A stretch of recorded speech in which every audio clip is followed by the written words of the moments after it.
This is part 2 of the digital Watchdog 4K MEGApix camera. If you haven't seen part 1, see the link in the description so you can check that out. Here's a map of the camera scene I got from Google Maps. It shows the distances to help give you reference. I used the measure tool to find out the distances involved. My tree is 38 feet or 11.5 meters from the camera, and the bottom corner of the neighbor's driveway is 150 feet or nearly 46 meters away. My first recording is with the camera zoomed out all the way. I have the recording set to 24 frames per second.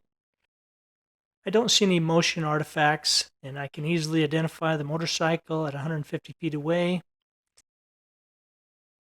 If your recording software has a digital zoom, you would be able to zoom in on that motorcycle and get more detail and see what's going on at a distance.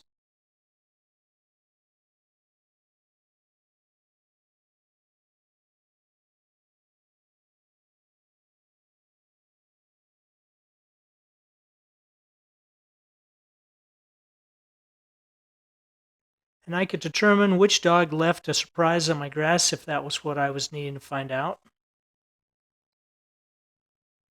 This camera shows the up-close dark area as well as the distant bright area.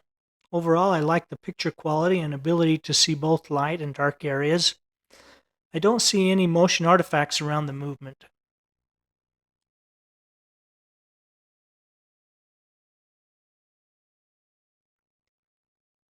This is a scene with the camera's optical zoom set to maximum, so it's around 13 millimeters. You'll see quite a bit more detail at the 150-foot distance.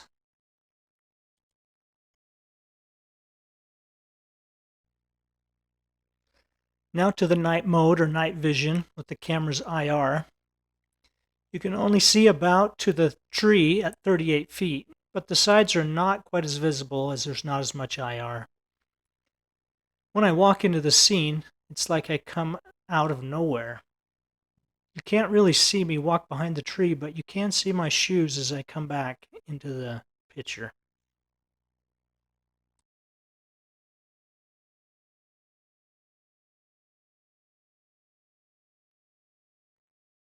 Switching the camera to always stay in day mode, we can see a lot farther away. However, it sacrifices some details. I am quite impressed with how well it does in this low light.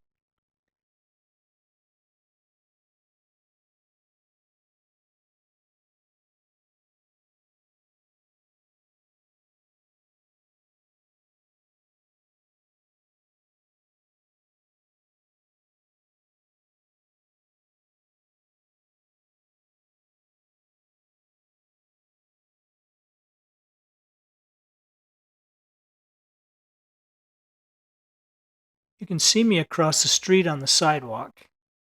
I'm not really identifiable, but you can actually see a person walking at that far away. Here's the same scene with me just turning on my front porch lights. This camera really is at its best with a light source at night. My two 60-watt equivalent lights are really enhanced by this camera. It appears lighter than it really is. If you have a light source, I would definitely take the camera out of auto mode and set it to always be in day mode. In summary, let's talk about the camera hardware and setup. I really like all the camera connections that it comes with, lots of good options.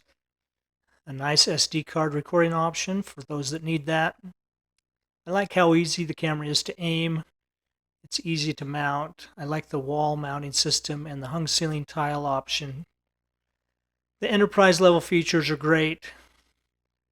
The basic analytics in this model are sufficient for my needs.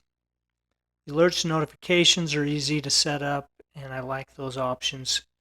It has a very good autofocus feature, but I'm not so sure about the manual focus. I didn't like that as well, and occasionally had some trouble zooming a little harder than some cameras I've used. The image quality on this camera is great. I like how well it does with the light areas and dark areas with its wide dynamic range. It does well with motion. It does really well in low light. It has a good IR feature, and I like the low light feature. When I put it in day mode, it really enhances the available light, and I think that's one of the things that makes this camera shine and is one of my favorite features. And overall, I think it's a great camera under $800. I think it's very competitive with the high-end 4K cameras, and I consider this a high-end 4K camera. Thanks for watching.